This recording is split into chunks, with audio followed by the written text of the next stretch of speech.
My goal with this series is to take away their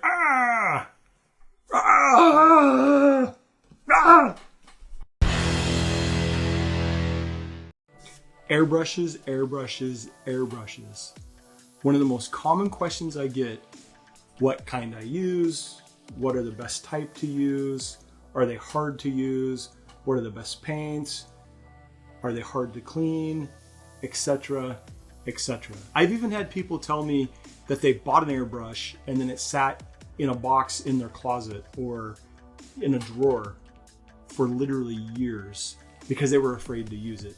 My hope with this video series is that you will come away feeling that it's not difficult to airbrush, because it really isn't that difficult.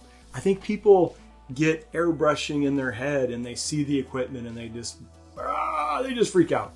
My hope is to take away their of airbrushing and give you the confidence you need so that you can use an airbrush. Now, one thing I want to address is I'm not an expert. And I'm sure this video will prove to you that I'm not. But that's important because if I can do it, you can do it. So let's get started with some real basic stuff first. That way I know that we're on the same page as far as what airbrushes are out there, what's available, and what are the airbrushes and tools that I use. There are two different feed type of airbrushes, siphon and gravity. With the siphon brush, air is introduced to the main body, which creates suction. That suction draws the paint up a tube and then out the nozzle. Pros of siphon fed include quick paint changes, although that assumes that you have extra bottles and tubes. Painting for a longer duration without refilling because the bottles hold more. They typically have a larger needle, which gives you a wider spray for larger objects. Siphon fed cons include requiring a higher pressure, which leads to more overspray, more cleaning due to the extra bottles and tubes required, more paint because the siphon tube has to be full. In general, siphon fed just feels a little overly fiddly to me because of the extra bottles and tubes and cleanup that's required. With gravity feed, air is introduced to the body. Paint flows down from the top cup and is pushed out the nozzle. Pros and cons of gravity feed include requiring less air pressure, much less paint is needed. Needles tend to be much smaller, which is better for finer detail work. Less fiddly parts to deal with, which overall just makes your life so much easier because it's easier to clean. Gravity-fed cons include smaller paint cup, which means more refilling with larger items. Slower paint changes because the cup is part of the brush and you have to clean both of them well. Finally, they tend to be more expensive. There are two main action types when it comes to airbrushes: single action and double action, also known as dual action. When the trigger is depressed on a single action, it delivers air and paint without any adjustment while spraying. With the double action, airflow is controlled by depressing the trigger, then the paint flow is controlled by pulling the trigger back while spraying. The pros of double action include adjustable while spraying. You typically get finer control. They're also better for blending and fading, and just overall more versatile. The pros for single action include much easier to control for beginners, good for large area coverage, and usually less expensive. The cons to double action include being a bit more difficult to use for beginners. Typically they are more expensive. Single action cons include less overall control, as well as no paint flow control while spraying.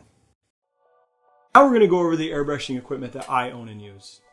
This is the Badger 200H. It's single action and has a .75 millimeter needle.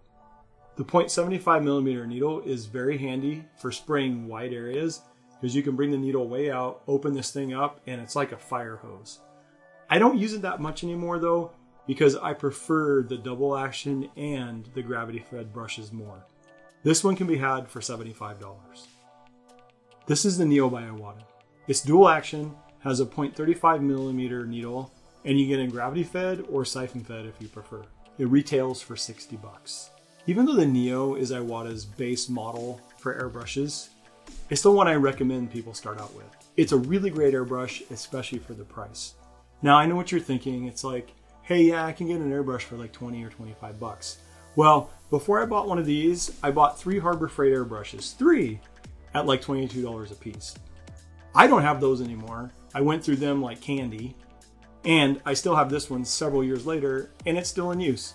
This is the Iwata Eclipse HPCS. It's also dual action, has a .35mm needle. You can get an optional .5 if you need a little wider of a spread, and it retails for 150 bucks. I know it's twice as much as the Neo, but this has really become my go-to airbrush.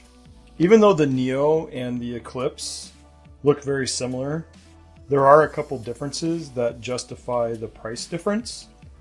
One of those differences is the Neo is made in China, whereas the Eclipse is made in Japan. The biggest difference between the two is the type of nozzle that they use. The Neo has a nozzle that's built into the barrel, and you can remove the tip, but you can't remove the nozzle.